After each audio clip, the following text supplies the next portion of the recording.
Mayor Indy ni sakripisyo.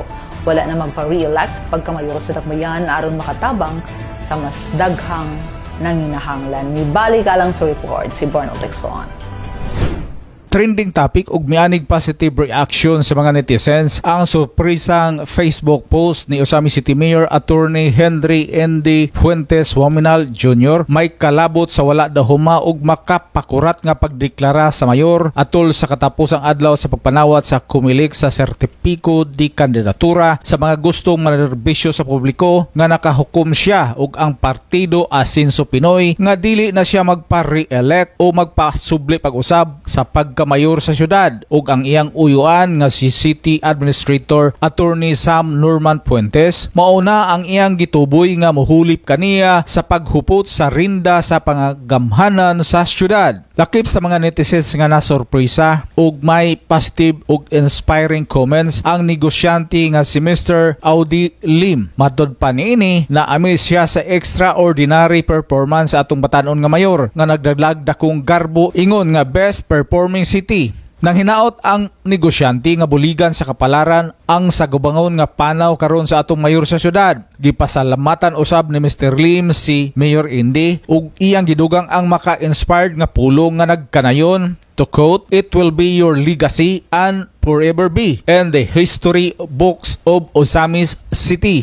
Unquote. Samtang makahuluganon og maka-inspired usab ang komento ni Mr. C.D. Macalisang. Matod pa niya, to quote, "I really appreciate your decision not to run for re-election. Anyway, you are considered a high-caliber lawyer that someday may become Justice of the Supreme Court. That is my prediction on my beloved Andy." Unquote. Sa ambos interview sa local media pagkatapos sa pagduso ni Attorney Sam Fuentes sa iyang sertipiko di kandidatura pagkamayor sa syudad sa Osamis, gipahayag ni Mayor Indy nga dili angay nga mabalaka ang katawhan sa iyang pagbiya sa pwesto sa pagkamayor. First and foremost, I want to assure the people of Osamis that you are in good hands. The City Council with Vice Mayor Bibineri and all the councilors, they will still be part of the team.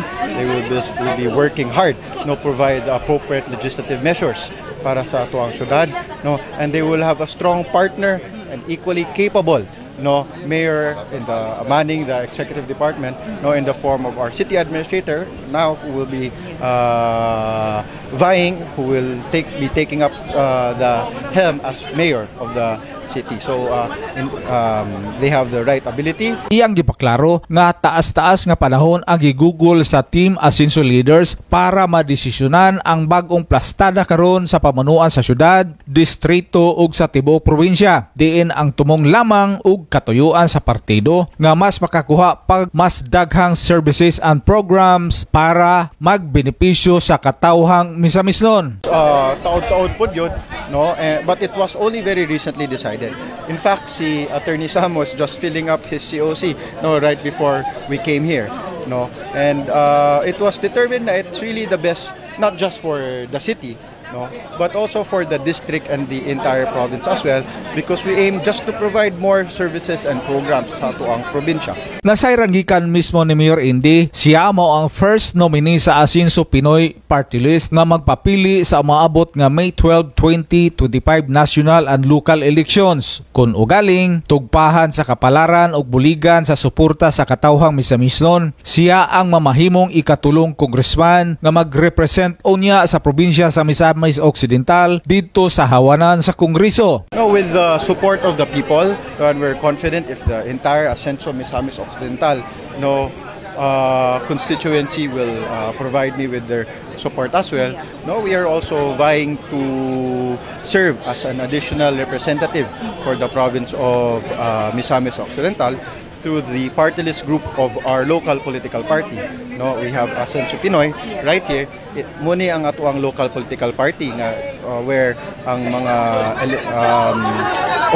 elected officials of Asenso Misamis Occidental are a part of.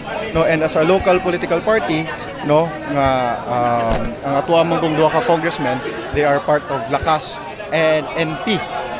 Si Kong Ando sa Lakas and si Kong Jason sa NP. So since they are not part of our local political party, our local political party is entitled through additional representation through the party list group. So muna yun ko, no, with the support of the entire Asenso Misamis Occidental constituency, I will be able to continue serving now not just the city of Osamis, but as well as the entire district and the entire province as well, and even outside the province, no, because our target na to is not just Asenso Misamis Occidental, but Asenso bawat Pilipino through Asenso Pinoy. Gipaklaro sa mayor unsa unya ang makuhang daghanang benepisyo sa mga misimasnon kung ugaling tulo na ka congressman ang managsamang maninguha nga makadala og minimum at least 3 billion pesos budget para sa atong probinsya matag tuig. Yes, so that's what we aim for, definitely, because karon nakita na natong kalambuan with 2 congressmen. How much more if tulo ang ato ang congressman nga mahatag sa Misamis Occidental?